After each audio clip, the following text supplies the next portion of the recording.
Welcome to Fact News.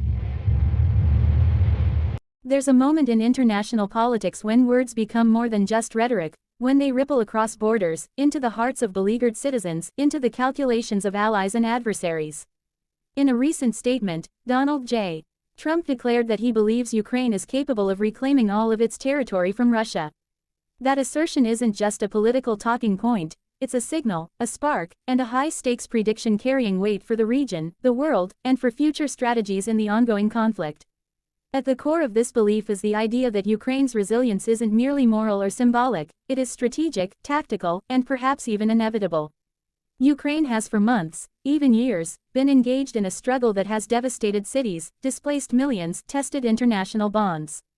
Every victory, small or large, has carried deep significance, confirming sovereignty, resisting aggression, validating alliances. To say that Ukraine can win back all territory is to endorse the possibility of a full restoration of national borders, a restoration many thought might be out of reach after years of conflict, occupation, annexations, and shifting front lines. There are reasons for guarded optimism. First, Ukraine has demonstrated steadfastness and capacity for adaptation, learning on the battlefield, integrating foreign military assistance, cultivating support from across the world. Their armed forces have shown resilience against overwhelming odds. Secondly, global attention and aid, though sometimes inconsistent, have poured in, not just in money, but in weapons, intelligence, training, and diplomatic support. That external reinforcement bolsters both morale and capability. What might once have been impossible starts to become feasible. Yet, the challenges are numerous, complex, and deeply entrenched. Territory isn't just physical land, it represents infrastructure, population, supply lines, all of which may be destroyed or heavily damaged in war. To regain control often means fighting not only for strategic or symbolic positions, but for towns, villages, roads, forests that have become battlefields.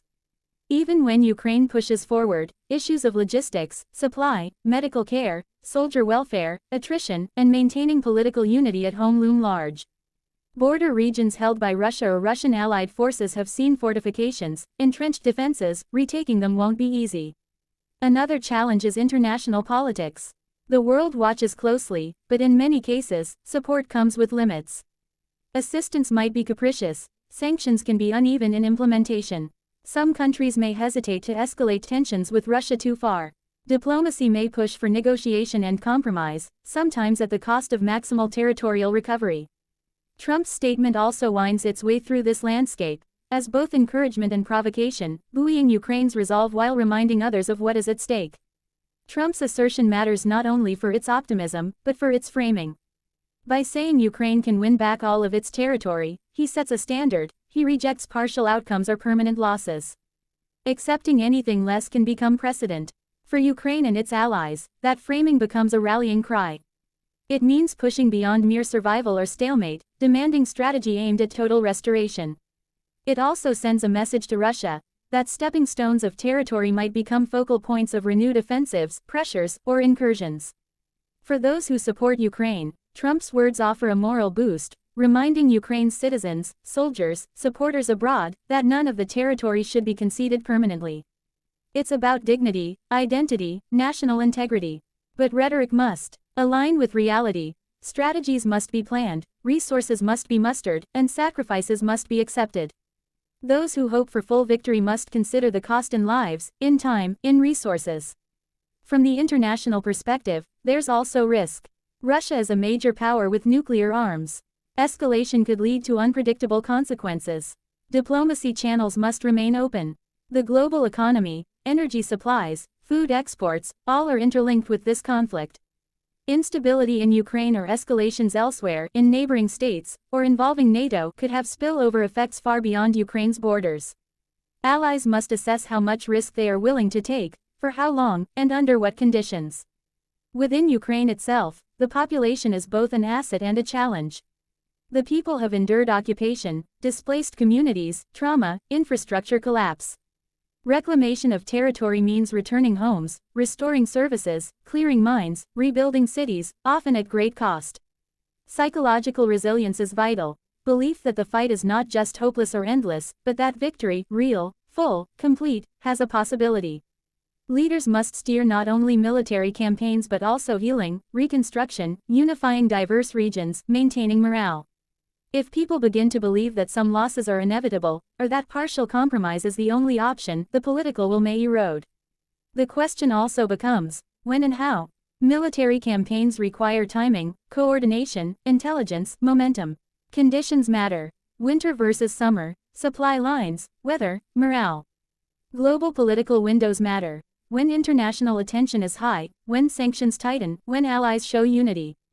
Decisions about when to push, when to pause, when to negotiate, when to press new offensives require nimbleness. Strategic patience matters as much as boldness. Another dimension is what reclaiming territory really means in terms of peace. Even after military control is restored, many issues remain. Governance, justice, reconciliation, reparations, integration or reintegration of communities whose allegiances were tested or divided, addressing war crimes, responding to displacement. The brute fact of holding land is different from healing the wounds of war. Rebuilding homes doesn't erase death, doesn't immediately rebuild lives. But holding territory is a foundation for all of that work. Trump's words, then, are powerful in their simplicity. They state what many want but few have dared declare: full recovery is possible. They remind that giving up any part permanently means giving up an essential element of sovereignty. They signal to allies that this isn't about stopgap peace but about full justice. They challenge Ukraine to plan, to endure, to believe. And for opponents, they warn that any partial outcome may be only a stage before full reclaiming. But believing is only half of victory. The rest is doing, organizing, training, logistics, pushing back on the battlefield, maintaining alliances, protecting civilians, sustaining morale at home, communicating truthfully about what is possible, what sacrifices may be necessary. As the conflict progresses, each region retaken may matter less as a trophy than as a step toward proving a principle, that sovereignty, justice, and international law are not negotiable. If Ukraine can win back all territory, it would rewrite the narrative of modern conflict. It would set benchmarks about resistance, about how international norms respond to invasion. It would influence how future aggressors are deterred. It would impact the posture of alliances, NATO, the UN, the EU, others. It might redefine boundaries not by force alone but by the strength of conviction, of support, of resilience. This is not wishful thinking. It is a call to Ukrainian soldiers doing the hard work, to international leaders offering support, to citizens back home hoping for return, to those displaced wishing for restoration. It challenges all of them to hold fast, to imagine not just the possible peace but the fully restored one. It demands commitment. The all-territory vision isn't easy. It may not come overnight. It may require setbacks, painful losses, strategic sacrifices. But once seen as the goal, it changes what is allowed to become acceptable. In the end, Trump's claim is hopeful, aggressive, directional. It leans on faith in capability, in support, in the belief that force combined with justice, sacrifice combined with unity, can tilt the scales. Whether Ukraine will succeed in reclaiming every inch of territory is not yet decided, but that it can change is the frame. It refuses to accept permanent losses. It insists that any agreements, negotiations, or compromises respect the principle of full sovereignty. It insists that recovery is not partial, not temporary, not symbolic, but total. That vision, at its best, is more than just land. It is dignity, identity, hope, self-determination. It is justice for those whose lives have been disrupted or taken. It is respect from other nations, and a signal that aggression has consequences. For Ukraine, it means looking ahead, not just surviving, but thriving, not just holding on, but reclaiming. For the world, it is a choice, whether to invest in ideals, in courage, in the belief that even when odds are daunting, when costs are high, territorial sovereignty cannot be compromised. Time will tell whether that belief becomes history. Meanwhile, every moment counts. How the strategy is shaped, how support is sustained, and how conviction is passed from leaders to citizens to soldiers to every corner of the land. If Ukraine can win back all its territory, the world will not simply remember borders recovered, but courage affirmed, alliances tested, and sovereignty defended.